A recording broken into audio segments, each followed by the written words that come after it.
দর্শক স্বাগত জানাচ্ছি নিউজ 24 এর নিয়মিত আয়োজন সিএসআরএম জনতন্ত্র গণতন্ত্র দেখার জন্য। আজকের পর্বে আপনাদের সাথে আছে আমি শাহনাজ বিশ্বাস ইয়াসমিন। আজকে আমাদের আলোচনার শিরোনাম ঠিক করেছি চলমান সময়। আলোচনার জন্য দুজন অতিথি আমাদের সাথে স্টুডিওতে আছেন আজিজুল বারী হেলাল, তথ্য বিষয়ক সম্পাদক বিএনপি, স্বাগত জানাচ্ছি আপনাকে। আছেন মাসুদ কামাল, সিনিয়র সাংবাদিক, আপনাকেও স্বাগত। দুজনের প্রতি কৃতজ্ঞতা জানাচ্ছি আপনারা আমাদের সাথে যুক্ত হয়েছেন। মাসুদ কামাল, আপনার অনুমতি নিয়ে শুরু করছি আজিজুল বারী হেলালকে দিয়ে। আচ্ছা, প্রথম বলতে হবে, বলেন। আচ্ছা, আমাদের শিরোনাম হলো চলমান সময়, অর্থাৎ এখন যে ঘটনা ঘটছে তাতেই তো আপনার কাছে প্রশ্ন যাচ্ছে এভাবে হেলাল ভাই, যে 8 তারিখ অন্তর্বর্তীকালীন সরকারের 17 সদস্য ডক্টর মোহাম্মদ ইউনূসের নেতৃত্বে 17 সদস্যের উপদেষ্টা কমিটির পরিষদের শপথ হলো। তারপর ঠিক 8 দিন পর আবার 16 তারিখে 4 জন যুক্ত হলেন এবং 8 তারিখ যারা শপথ নিলেন উপদেষ্টা পরিষদ, সেখানে তাদের পোর্টফোলিও হলো। সেখানে আমরা খুব স্বাভাবিকভাবেই জানি যে কয়েকটা মন্ত্রণালয়, সব 42টা মন্ত্রণালয় আছে, কিন্তু কয়েকটা মন্ত্রণালয় হাতে গোনা অনেক বেশি ইম্পর্টেন্ট দেশে বিদেশে সবার জন্য। তার ভিতরে স্বরাষ্ট্র মন্ত্রণালয়, আইন মন্ত্রণালয়, পররাষ্ট্র মন্ত্রণালয়, শিক্ষা, জনপ্রশাসন, এগুলো। সে সময় ব্রিগেডিয়ার জেনারেল সাখাওয়াত হোসেনকে আমরা দেখেছিলাম স্বরাষ্ট্র মন্ত্রণালয়ের দায়িত্ব দিয়েছিলেন। উনি 8 দিন উনি অফিস করলেন। 16 তারিখ যখন আবার নতুন উপদেষ্টা পরিষদ গঠিত হলো, তখন আবার নতুন করে আর পোর্টফোলিও পরিবর্তন হলো। 16 জনেরটা কিছু ইন্টারচেঞ্জ হলো, নতুন 4 জন দায়িত্ব পেলেন। সেক্ষেত্রে ব্রিগেডিয়ার সাখাওয়াতকে দেখেছি তাকে বস্ত্রপাঠ দিতে, ওখানে আরেকজন মেজর জেনারেলকে দেওয়া হয়েছে, জাহাঙ্গীর আলমকে। সব কিছু মিলে আপনাদের এখন চাওয়াটা কি অন্তর্বর্তীকালীন সরকারের কাছে? 8 দিনের মধ্যে কেন একজন উপদেষ্টাকে আবার পরিবর্তন করতে হলো? নিশ্চয়ই সেই খবরটা আপনারা রাখছেন বা রেখেছেন বা রাখবেনও, সেটা তো একটা প্রশ্ন আছে। পাশাপাশি আপনাদের এখন অন্তর্বর্তীকালীন সরকারের কাছে চাওয়াটা কি? তারা কি প্রশাসনের সংস্কার করবে শুরুতে, নাকি নির্বাচনের জন্য প্রস্তুতি নেবে? ধন্যবাদ। আপনার আলাপের ক্যানভাসটা অনেক সমৃদ্ধ হয়েছে, এই জন্য ধন্যবাদ আপনাকে। দেখেন যে 17 জন থেকে কেন আবার 4 জন যোগ করলে, এটা তো ওই অন্তর্বর্তীকালীন সরকারই ভালো জানে।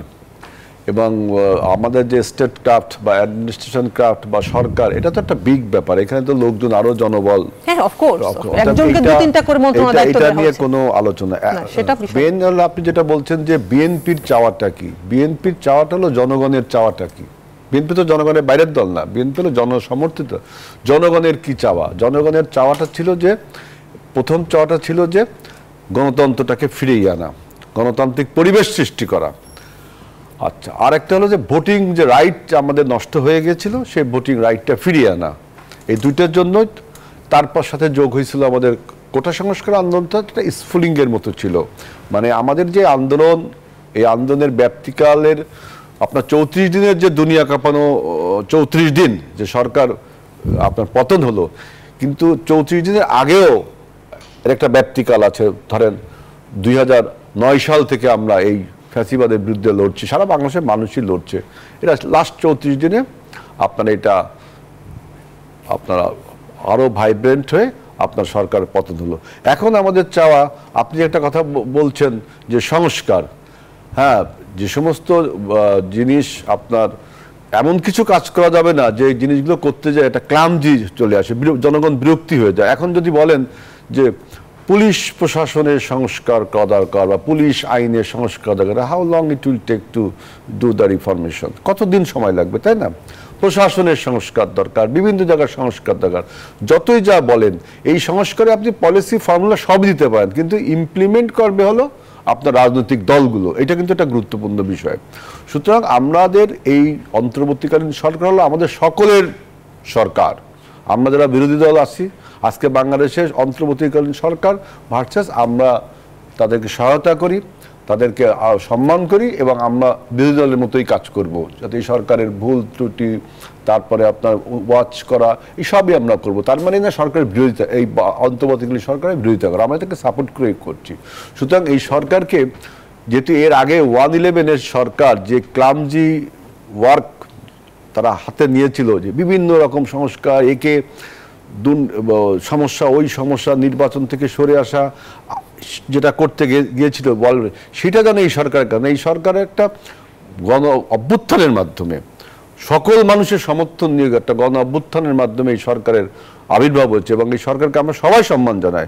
সুতরাং যদি বিগ টাস্ক মনে করেন সব জায়গা হাত দিয়ে সব জায়গা সংস্কার করে এটা যদি অনেক দিনের বিষয় হয়ে যায় তখন কিন্তু জনগণ বিরক্তি বোধ করবে। সেটা তো জনগণের বিষয়। আমি বলছি যে মাসুদ কামাল ভাই হয়তো আমার জিনিসটা বুঝছেন, আমি বলছি যে আপনাদের কি কোনো এরকম থাকে যে আপনারা ভোটাধিকার প্রয়োগের কথা যেটা আমাদের নির্বাচন কমিশন এটা তো ডিস্ট্রয় হয়ে গেছে, তাই না? আগেও ডিস্ট্রয় ছিল, এখন তো নেই। সুতরাং এইটা একটা গঠন করা দরকার। যেমন আমাদের আইন উপদেষ্টা বলেছেন যে কালো আইনগুলো বাতিল করা উচিত, হ্যাঁ এগুলো তো অবশ্যই করা উচিত। তারপরে মনে করেন গণহত্যা যে হয়েছে সেই গণহত্যার আসামিগুলোদের বিরুদ্ধে মামলা করা, তাদেরকে আইনের আওতায় আনা। তারপরে দেশে এখন সবচেয়ে বড় জিনিস আমার কাছে যেটা মনে হয় যে আইন শৃঙ্খলা যে ভেঙে বলতে আইন শৃঙ্খলা অনেকটা শিথিল, এটাকে রিস্টোর করতে হবে। প্রশাসনের যে আপনার স্থবিরতা দেখা গেছে, যেহেতু একটা ফ্যাসিবাদী সরকার দীর্ঘ 16 বছর তার একটানা শাসন চালিয়ে অর্থ উপদেষ্টা কথা বলেছিলেন যে আইন শৃঙ্খলা ঠিক করা আমাদের অগ্রাধিকার, তবে সে আইন শৃঙ্খলা শুধুমাত্র রাস্তাঘাটের আইন শৃঙ্খলা না, ব্যাংকিং খাত, মানুষের আইন শৃঙ্খলা বলতে কিন্তু আইন শৃঙ্খলা অবনতি হয়নি। আমি এখনো বলছি যে আইন শৃঙ্খলাকে দৃশ্যমান করতে হবে, রিস্টোর করতে হবে। আপনার পুলিশ প্রশাসন অন্য সেক্টরে সব জায়গা যদি দেশটা এখন চলতে পারে, তাই না? যেহেতু এই ফ্যাসিবাদ সরকার সবকিছু ডিস্ট্রয় করে দিয়ে গেছে, সুতরাং কোনো একটা ভিত্তির উপর দাঁড় করিয়ে দেশটাকে এখন চালাতে হবে এবং আস্তে আস্তে সেটা আপনার রাজনৈতিক দলগুলো আছে তাদের সাথে আলোচনা করতে পারে। আলোচনা করে মেনলি তো আমাদের যতই আপনি সংস্কার প্রস্তাব নেন, যা কিছুই করেন, এটার ইমপ্লিমেন্টের দায়িত্ব তো আপনার নির্বাচিত সরকারের, জনপ্রতিনিধি রাজনৈতিক দলগুলোর। সুতরাং সেই ব্যবস্থা করতে হবে রাজনীতি দলগুলোকে, যাতে এই ফ্যাসিবাদী চক্র থেকে মুক্ত হয়ে রাজনৈতিক দলগুলো যেন রাজনৈতিক দলগুলো কাজ করছে, সরকারটা চলতে পারে ঠিক মতো। আমাদের সেটাই বক্তব্য যে এই সরকার এমন কোনো বিগ যে সংস্কারগুলো আছে, প্রশাসনের সংস্কার, আইনের সংস্কার, কত কথা বলা হচ্ছে, এগুলো কিন্তু অনেক লেন্দি ব্যাপার। তারা একটা ফর্মুলা দিতে পারে, একটা কমিশন গঠন করে দিতে পারে, যাতে খুব দ্রুত সময়ের মধ্যে আপনার রাজনৈতিক দলগুলো এবং বাংলাদেশের জনগণের যে চাওয়া, সেই চাওয়াটা যেন তারা পূরণ করতে পারে। এটা মনে রাখতে হবে যে শুধুমাত্র 34 দিনে কিন্তু এই আন্দোলনের তরুণদের জোয়ারে যে আন্দোলনটা হয়েছে, এর পিছনে কিন্তু একটা পটভূমি আছে, সমস্ত মানুষের একটা আশা আকাঙ্ক্ষা আছে। এই আশা আকাঙ্ক্ষাগুলোকে বর্তমান সরকার এখনো আমার ধারণা যে তারা জনগণের মোটিভ এবং জনগণকে ভালোবেসে কাজ চালিয়ে যাচ্ছে। এই অন্তর্বর্তীকালীন সরকারের প্রতি আমাদের শতভাগ সমর্থন রয়েছে, শতভাগ। জয়েন্ট শুরুই তো করলো 8-9 দিন বা 10 দিনের মধ্যে, একেবারেই হানিমুন পিরিয়ড তাদের। জনাব মাসুদ কামাল, আপনার কাছে আমার অনেকগুলো প্রশ্ন, আমি একটা করে দিচ্ছি। প্রথম প্রশ্নটা হলো যে আপনার এই যে 8 তারিখে ওথ নিয়ে যে সরকার 17 জন হলো, এখন 21 জনের হলো, এই আমাদের মিনিস্ট্রি তো হলো 42টা, তার মানে এক একজনকে 2-3টা মিনিস্ট্রি ভাগ করতে দেওয়া হয়েছে। আপনার এই অন্তর্বর্তী সরকারের কাছে আপনার চাওয়াটা কি, আপনি কি মনে করেন অগ্রাধিকার নিয়ে কাজ করা উচিত তাদের? নাম্বার 1। নাম্বার 2 হলো যেটা বলছিলেন যে আসলে এতগুলো এক মিনিস্ট্রি একজনে চালানো, যেখানে আমাদের মতো দেশের জন্য অনেকটা হিমশিম খেতে হয়, সেখানে একজন ব্যক্তি 2-3টা মিনিস্ট্রি চালাচ্ছে, বড় মিনিস্ট্রি। যেমন তো বৈষম্য বিরোধী ছাত্র আন্দোলনের নাহিদ ইসলাম, উনি আগে ছিলেন, 8 তারিখে উনি পেয়েছিলেন ডাক টেলিযোগাযোগ ICT, গত বৃহস্পতিবারে উনি আবার পেলেন তথ্য মন্ত্রণালয়ের মতো বড় একটি মন্ত্রণালয়ের দায়িত্ব। এরকম সবাই পেয়েছে 2-3টা করে। সব মিলে এখনকার পরিস্থিতি কি দেখছেন অন্তর্বর্তীকালীন সরকারের? অন্তর্বর্তীকালীন সরকারের একটা মূল বিষয়টা হলো কি, যে এই ফরম্যাটটা ছোট করা হয় সাধারণত। আমরা তত্ত্বাবধায়ক সরকারে যেটা দেখেছি, ছোট করা হয় এই কারণে যে বলা হয় যে তোমরা আপনারা কোনো নীতিগত কোনো বড় কোনো মৌলিক পরিবর্তনে যাবেন না, কেবল গভর্নমেন্টকে রান করাবেন এবং তারপরে একটা নির্বাচন দিয়ে চলে যাবেন। এই জন্যই কিন্তু ফরম্যাটটা সাধারণত রাখা হয়েছিল। এর আগে 10 জন 11 জন এরকম রাখা হতো। তো বাট এইবারের সরকারের কিন্তু থিমটাই চেঞ্জ হয়ে গেছে, কারণ এইবার এদের উপর একটা বাড়তি দায়িত্ব দেওয়া হয়েছে। বাড়তি দায়িত্ব দেওয়া হয়েছে এই কারণে, যখন আন্দোলনটা হয়, এই আন্দোলনের মূল এক দফা যখন আন্দোলন হয়, এক দফার আন্দোলনের মূল বিষয়টা কি ছিল? একটা হলো যে স্বৈরাচারী হাসিনা সরকারের পতন এবং একই সঙ্গে ফ্যাসিবাদের পতন। ফ্যাসিবাদের পতন বলতে যে এমন একটা সিস্টেম ক্রিয়েট করতে তারা চাচ্ছে যে সিস্টেম ফ্যাসিবাদকে আবার এই রাষ্ট্র ক্ষমতায় আসতে দেবে না।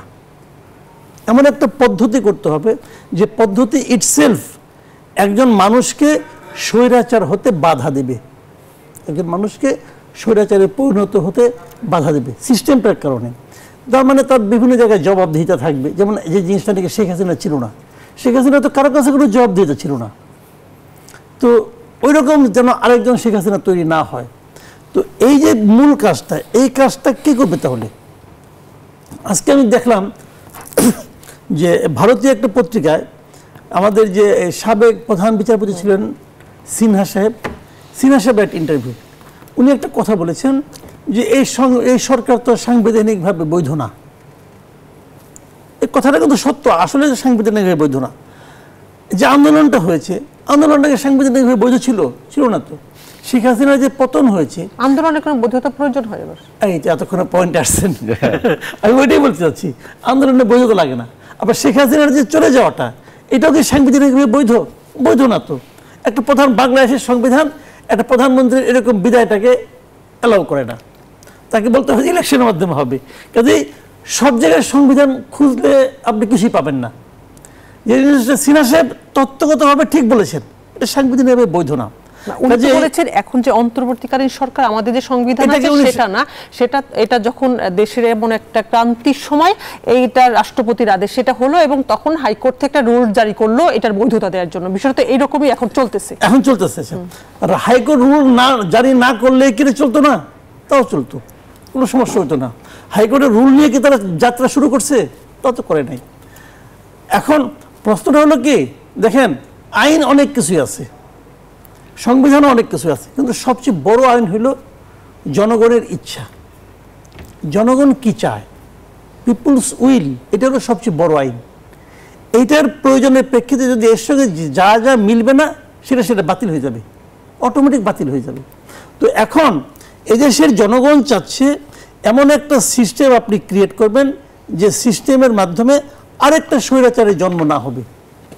সেই দায়িত্বটা কিন্তু এই অন্তর্বর্তীকালীন সরকার নিয়েছে, তারা কিন্তু কেউ দেয় নাই। জনগণ কিন্তু বলে নাই যে আপনি এটা করেন, আপনাকে ম্যান্ডেট দিলাম। তারা কিন্তু কোনো ম্যান্ডেট নিয়ে আসে নাই, বা তারাও কিন্তু জনগণের কাছে কোনো প্রতিজ্ঞা আসে নাই। কিন্তু এটা একটা অলিখিত আপনার দায়িত্ব যে আপনাকে এটা করতে হবে। এখন আপনি এটা কীভাবে করবেন, এটা নিয়ে তারা চিন্তা ভাবনা করবেন। আজকে 10 দিন তো হয়ে গেল, 10 দিন হয়ে গেল, এখন পর্যন্ত তারা আসলে ঘর গুছাচ্ছেন, এবং যেভাবে গুছানো সম্পূর্ণ হয় না এখন পর্যন্ত। হেলাল ভাই বললেন যে ওনাদের সম্পূর্ণ সমর্থন আছে, সম্পূর্ণ সমর্থন আমাদেরও আছে। উনি পলিটিক্যাল পার্টি একজন প্রতিনিধি হিসেবে বললেন, আমি একজন পাবলিক হিসেবে বললাম যে আমারও সম্পূর্ণ সমর্থন এই সরকারের উপর আছে, কারণ আমার কাছে তার কোনো বিকল্প নাই। কিন্তু সমর্থন দেওয়ার পাশাপাশি আমি কিন্তু সতর্ক দৃষ্টিতে খেয়াল করব ওনারা আসলে করছেনটা কি, ওনারা যে কাজটা করছেন আমিও তার মতো করে ব্যাখ্যা করি। ওনারা করছেনটা কি, আপনার খুবই চমৎকার পয়েন্টে আসছেন। আমি এখানে ফিরছি, ছোট্ট বিরতি নিয়ে ফিরছি, আমরা ওয়াচ করব, মনিটরিং করব, আমরা বিরতি নিয়ে ফিরছি। আমি এখানে আসছি, প্রিয় দর্শক, সিএসআর গণতন্ত্রের ছোট্ট একটা বিরতিতে যাচ্ছি, সাথেই থাকুন।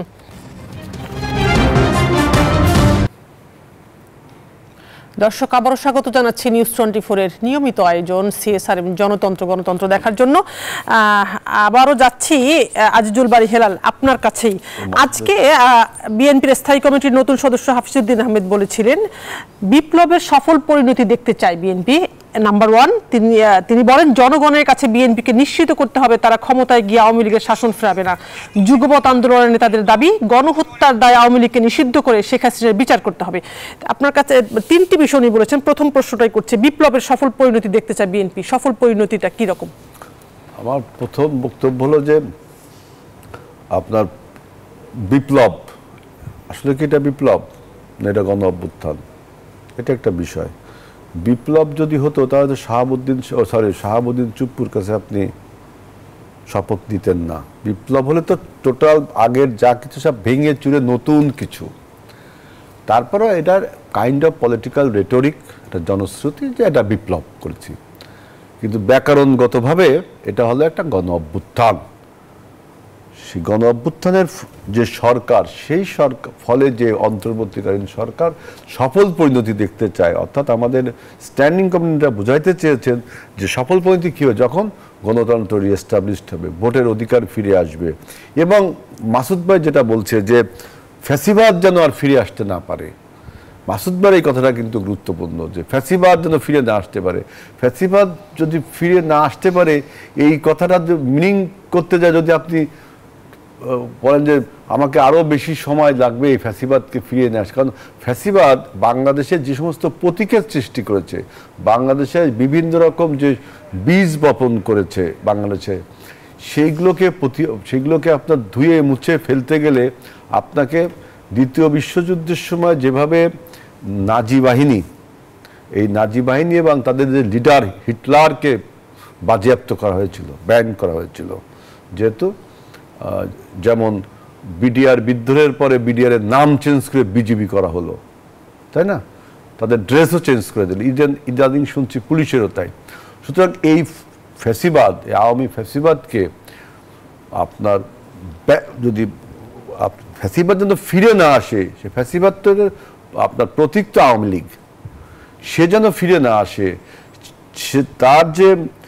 সে যে গণহত্যাগুলো চালিয়েছে, এই গণহত্যাগুলো যদি আমরা আন্তর্জাতিক আদালতে এবং একটা সুষ্ঠু বিচারের মাধ্যমে একদম কোনো ইম্পার্শিয়াল হয়ে এই গণহত্যার বিচার এবং মানুষের যে বাংলাদেশের দুর্নীতি লুট হয়েছে, এই সমস্ত যদি বিচার হয়, তাহলে কিন্তু গণ অভ্যুত্থান বা বিপ্লব যাকেই বলেন, আমি কিন্তু বিপ্লব বলতে রাজি না, মানুষেরা জনশ্রুতির এক প্রধান রেটরিক, এই বিপ্লবের সুফল মানুষ পাবে। সেটার জন্য আমি প্রথমে জানি how long it will take to establish the democracy. আমার এখানে ফার্স্ট প্রায়োরিটি, আমি আগেও বলছি, যে রিস্টোরেশন অফ দ্য আপনার ল অ্যান্ড অর্ডার সিচুয়েশন। আর সরকার, মাসুদ ভাই একটা কথা বলছে, রুটিন ওয়ার্ক, এই রুটিন ওয়ার্ক কিন্তু চালাইতে হবে। আর যেটা বলছেন যে সংবিধান, এখানে দেখেন ওই যে গণ অভ্যুত্থান হলে সংবিধানের কোনো ভ্যালু থাকে না, থাকে? গণ অভ্যুত্থান যখন আমরা এরশাদের বিরুদ্ধে গণ অভ্যুত্থান করেছিলাম, কোন সংবিধানের অধীনে আমরা শাহাবুদ্দিন সাহেবকে সংবিধানের সংশোধন তো করতে হবে, গণ অভ্যুত্থানের সংবিধান থাকে কি করে? না, যেটা হলো আপনার কাছে এইটা বিষয়টাই একটু, গণ অভ্যুত্থান যদি হয়, সেখানে গণ অভ্যুত্থানের এই সংবিধান যারা রচনা করেছিল, তারা যে সংবিধানের মধ্যে ত্রুটি বিচ্যুতি, আপনার কালো আইন ঢুকিয়েছিল, মানে এখনকার সংবিধানে এই অন্তর্বর্তীকালীন সরকার হবে, ইন্টারিম গভর্নমেন্টটা নেই, কিন্তু হলো বাংলা একটা রাষ্ট্রের তার মানে এইটা কি সংবিধান সংশোধন করতে তো হবে, সেটা কি প্রেক্ষাপট বা কিভাবে হবে, এটা আপনার কাছে রচনা করা হতে পারে, বা একটা আমাদের পলিটিক্যাল যে পার্টিস গুলো আছে, এই পার্টিজের মধ্যে একটা রূপরেখা দিতে পারে। যেমন 90 গণ অভ্যুত্থানের উপরে আমরা একটা রূপরেখা দিতাম, 3 দলীয় জোট, আমরা 8 দল, আমরা 7 দল, আওয়ামী লীগের 15 দল, আর বামপন্থীরা 3 দল, এই 3 জোটের রূপরেখা দিছিল। এরকম আমরা পলিটিক্যাল পার্টিস সংবিধানের রূপরেখার কথা তো বলছেন। আমি আবার ফিরছি আপনার কাছে এটা নিয়ে। যারা মাসুদ কামাল, আপনার কাছে একটা প্রশ্ন রেখে গিয়েছিলাম যে আপনারা এই অন্তর্বর্তীকালীন সরকারের উপরে একটা নজরদারি রাখার কথা বলছেন, যে তারা কি করছে, নাম্বার 1 প্রশ্ন।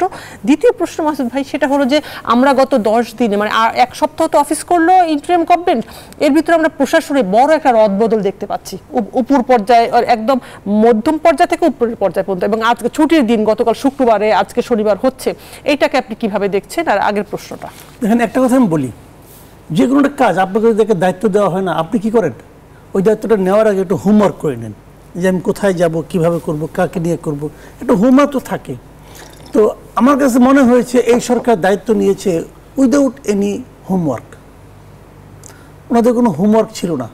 ওনারা এখন ট্রায়াল অ্যান্ড এরর বেসিসে যাচ্ছেন, ভাবছেন এই কাপটা কি এখানে একটা ভালো হবে নাকি এখানে একটা ভালো হবে, ঠিক আছে এখানে রেখে দেখি কি হয়, দেখলাম না ভালো হচ্ছে না, এটাকে আমরা এখানে নিয়ে যাচ্ছি। কথাটা আমি কেন বললাম, দেখেন স্বরাষ্ট্র সচিব একজনকে নিয়োগ করছেন জননিরাপত্তা বিভাগের, 3 দিনের মধ্যে তারা আবার চেঞ্জ করে দিচ্ছেন। তার মানে কি ওনাদের কোনো হোমওয়ার্ক নাই। কিন্তু এখন ট্রায়াল অ্যান্ড এরর বেসিসে করলে খারাপ না, এটা হতে পারে, এটার একটা সিস্টেম আছে, কিন্তু সেটা করা যায় নিজের ঘরে। আপনি ড্রয়িং রুম সাজাবেন, আপনি ট্রায়াল অ্যান্ড এরর বেসিস হাজার প্রতিদিন আপনাকে ট্রায়াল দেন, কোনো আপত্তি নেই, বাট আপনি কিন্তু ড্রয়িং রুম সাজাতে আসেন নাই, আপনি দেশটাকে সাজাতে আসছেন। আপনি প্রশ্ন যখন বললেন একটু প্রশ্নটা করেই ফেলি, মানে 8 দিনের মধ্যে স্বরাষ্ট্র উপদেষ্টাকেও সরিয়ে আরেকজন নতুন উপদেষ্টা দেওয়া হলো, এটাও দেওয়া হলো। আমি কিন্তু ভালো মন্দ বলছি না, ভালো মানে উনি নিজেই হ্যাপি হচ্ছেন না, মানে আমার বক্তব্য বলবো দেশের কি হবে না হবে সে আলোচনা পরে করেন, আমি কিভাবে এটা বাদ দেন। আমার কাছে মনে হচ্ছে ইউনিসেফ নিজেই হ্যাপি না, আমি এখানে দিলাম না মনে হচ্ছে ভালো হচ্ছে না, অতএব এখানে শোয়াচ্ছি ভালো হচ্ছে না, এইটাকেও আমি প্রশংসা করি, এটা আমি খারাপ মনে করি না।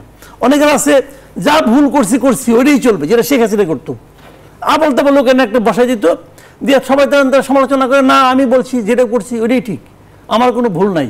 উনি আবার এই লাইনে যান নাই, উনি মনে করছেন হচ্ছে না ঠিক আছে চেঞ্জ করেছেন, অথবা মনে করছেন বিতর্ক হচ্ছে আমি বিতর্ক নিয়ে আলোচনা করতে চাই না, সময় নষ্ট করবো না, আমি চেঞ্জ করলাম, এটাও ভালো, আমি এটা কিন্তু আমি খারাপ বলছি না, এটা ভালো। কিন্তু একটা জিনিসকে আমি আপনাকে বলি, যেমন ধরেন আমাদের ক্রিকেট টিম বাইরে খেলতে যায় না, এটা কিন্তু নির্বাচন করার জন্য একটা নির্বাচক মণ্ডলী আছে, দে আর ভেরি মাচ এক্সপার্ট, তারা এক্সপার্ট না এক্সপার্ট, তারপরেও তারা যখন মনে করেন বিশ্বকাপে খেলতে যাবে, যখন তারা টিম বানায়, ওই টিম নিয়ে আমি জীবনে ক্রিকেট খেলি নাই, আমিও কিন্তু সমালোচনা করি, কার সঙ্গে করি, আপনার সঙ্গে করি, আপনিও খেলেন নাই আমিও খেলি নাই, কিন্তু টিভিতে দেখি, ওইটুকু দেখে কিন্তু আমি আপনি একটা ধারণা পাই, না রে টিমটা তো ভালো হয় নাই, আরেকটা স্পিনার নিতে পারতো, অথবা আরেকটা ফাস্ট বোলার নিতে পারতো, বলি কিন্তু আমরা বইলে শেষ পর্যন্ত সিদ্ধান্তে পৌঁছাই এই টিম গেছে গোহারা হাইরে আসবে, এটা কোনো টিমই হয় নাই বলি, কিন্তু টিমটা ভালো করে তখন কিন্তু আমরা হ্যাপি হই। তো আমি বলি যে আমার মনে হচ্ছে যে তারা হোমওয়ার্ক করে আসে নাই, অনেক মানে উপদেশটা ভালো হয় না, আমি বলি কিন্তু যদি তারা ভালো করে তাহলে হ্যাপি হবো। একটা ছোট বিরতি দিচ্ছি আবার। প্রিয় দর্শক, সিএসআরএম জনতন্ত্রে গণতন্ত্রের আরেকটা বিরতিতে যাচ্ছি, সাথেই থাকুন।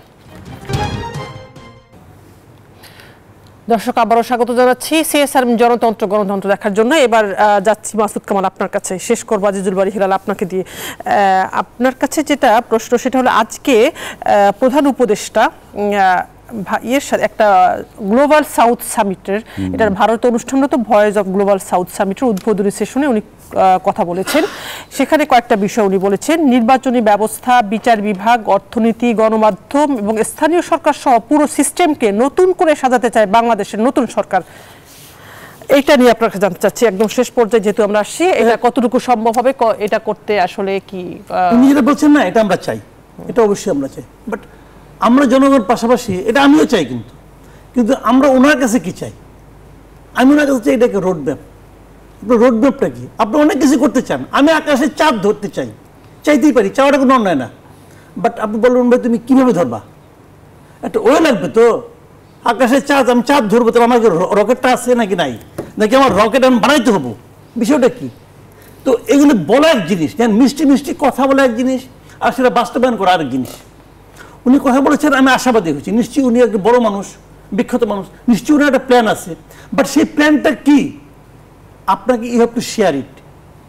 আপনি বলবেন না আমার মনে মনে আছে, তুমি ঘুমাই থাকো 10 মাস পরে দেখবা, না ভাই এটা হবে না, কারণ এটা একদিনে হয় না, আপনাকে তো একটা প্রক্রিয়াটা দেখাইতে বুঝাইতে হবে আমাকে, কারণ আপনি আমাকে নিয়ে আমার পুরো দেশ জাতি নিয়ে আপনি 10 মাস ধরে প্ল্যান করলেন, 10 মাস পরে কিছু হলো না, বা এটা ফাজলামি করা জায়গা না রে ভাই, এটা ওই জায়গা না।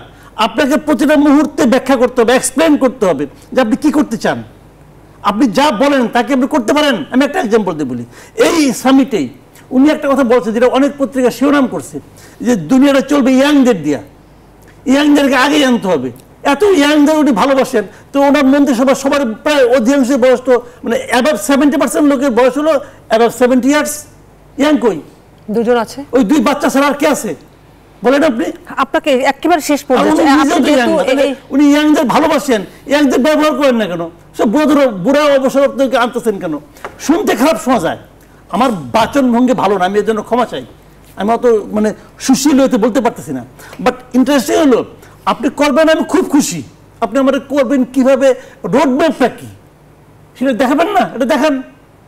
10 দিন গেছে, বলবেন 10 দিন কোনো টাইম না, 10 দিন কোনো টাইম না, কিন্তু 1 মাস পরে কিন্তু ভাই আপনি আমি ছাড়ুম না, 1 মাস পরে কিন্তু, কারণ আমার দেশের আমি একজন ট্যাক্স দেই ভাই, আমার 10 টাকা আছে, রোড ম্যাপটা কি এটা নিয়ে যাচ্ছি আপনার কাছে আজিজুল বারী হেলাল। যে বলছেন মাসুদ কামাল, যেটা যে অন্তর্বর্তীকালীন সরকারের যে প্রধান উপদেষ্টা উনি আজকে যে সামিটে কথা বললেন সেটা নিয়ে উনি ইতিবাচক বলছেন, কিন্তু রোড ম্যাপটা জানতে চান। আপনাদের কাছে কোনো রোড ম্যাপ আছে আসলে, যে ওনারা কিভাবে আগাবে বা আপনারা কিভাবে সহায়তা করবেন? বিভিন্ন শব্দ প্রয়োগ করে রোড ম্যাপ তো দিতে গেলে মনে করেন যদি সেই রোড ম্যাপ বাস্তবায়ন করতে 10 বছর লাগে, সেই রোড ম্যাপ তো জনগণ গ্রহণ করবে না, করবে?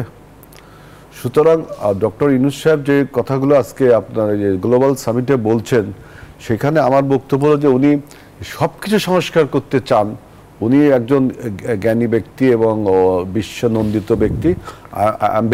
I am practically personally very much hopeful about him. সে নিশ্চয়ই সাকসেসফুল হবেন।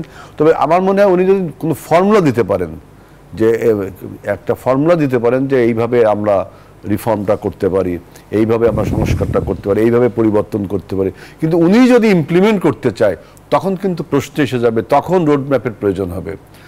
এইটা হবে আপনার, আমি প্রথমে যেটা বলি ক্লামজি ওয়ার্ক। উনি ফর্মুলা দিতে পারে, একটা কমিশনও গঠন করে দিতে পারে যে কিভাবে উনি যে বলল বিদ্যুৎ, পরিবহন, শিক্ষা, এই সমস্ত বিষয়ে সংস্কারগুলো হবে। দেখেন শিক্ষার একটা মানে আমূল বিপ্লব দরকার, যা আছে তার থেকে ভেঙে নতুন কিছু করা দরকার। সেটা কি এই অন্তর্বর্তীকালীন সরকার সম্ভব? তিনি একটা ফর্মুলা দিতে পারেন, তিনি একটা কমিশন গঠন করে দিতে পারেন। আজকে বৈষম্য বিরোধী ছাত্র আন্দোলন তারা 90 দিনের আলটিমেটাম দিয়েছে। দীর্ঘমেয়াদী কোনো একটু ছোট করে আপনাকে, আপনি শিক্ষার কথা বলছেন, স্বাস্থ্য খাতের জন্য আজকে 90 দিনের একটা আলটিমেটাম দিয়েছে বৈষম্য বিরোধী ছাত্র আন্দোলন, স্বাস্থ্য খাতকে জনমুখী করার জন্য। এটা স্বাস্থ্য খাতকে জনমুখী করার জন্য 90 দিন করতে হবে কেন, 90 মিনিটেই তো করতে হবে। আমাদের জনমুখী করা স্বাস্থ্য খাত মানে কি, ডাক্তাররা যেন আপনার তার সরকারি হসপিটালে উপস্থিত থাকে এবং ঠিকমতো আপনার ওষুধ বা লজিস্টিক সাপোর্টটা তাদের থাকে, এটা তো আমাদের থাকা উচিত। এর জন্য 90 দিন, 90 দিন কি কিছুই থাকবে না? 90 দিন কি তাহলে স্বাস্থ্যখাত জনবিমুখ হবে নাকি? না, তা না। ছাত্ররা রাইটলি বলছে যে স্বাস্থ্যখাত জনমুখী করা সময় যেটা বেঁধে দিয়েছে, এটা একটা মনে করেন এইগুলো আমার কাছে পলিটিক্যাল রেটরিক মনে হয়। এটা বললো যে 90 দিন, 100 দিন, তার আগে কি হবে? স্বাস্থ্যখাত সবসময় ভাইব্রেন্ট থাকতে হবে। সেজন্য আমার বলছে যে দীর্ঘমেয়াদী কোনো পরিকল্পনা সরকার যদি নেয়ও, সেটা বাস্তবায়নের দায়িত্ব কিন্তু এই অন্তর্বর্তীকালীন সরকারের না, সেটা বাস্তবায়নের দায়িত্ব রাজনৈতিক সরকারের। সুতরাং তাদের প্রথম কাজটা হলো রুটিন ওয়ার্ক করা, দেশটাকে চালিয়ে রাখা এবং ধীরে ধীরে নির্বাচনের দিকে যাওয়া, ধীরে ধীরে নির্বাচনের। এই জন্য আমরা তাকে সমর্থন দিই, সময়ও দিচ্ছি, ধীরে ধীরে নির্বাচনের দিকে যাওয়া। আমাদের চেয়ারম্যান দেশনায়ক তারেক রহমান তিনি বারবার বলছেন যে মানুষের বাক স্বাধীনতা নিয়ে যেন কখনো বিঘ্ন না ঘটে এবং কাউকে এক্সটারমিনেশন, কাউকে দমন পীড়ন, সন্ত্রাস, এটা না। আমরা একটা নতুন যে দ্বিতীয় স্বাধীনতা পেয়েছি, সেই দ্বিতীয় স্বাধীনতার মাধ্যমে যেন আমরা একটা উন্নয়নমুখী বাংলাদেশ পাই, সেটাই বারবার বলছি। অসংখ্য ধন্যবাদ, খুব হোপফুল। অসংখ্য ধন্যবাদ জনাব আজিজুল বারী হেলাল আপনাকে, ধন্যবাদ জানাচ্ছি মাসুদ কামাল আপনাকেও। দুজনের কাছে আবারও কৃতজ্ঞতা জানিয়ে শেষ করতে চাচ্ছি আজকের মতো জনতন্ত্র গণতন্ত্র। প্রিয় দর্শক, আপনাদেরকেও ধন্যবাদ জানাচ্ছি। আপনারা ভালো থাকবেন, সুস্থ থাকবেন।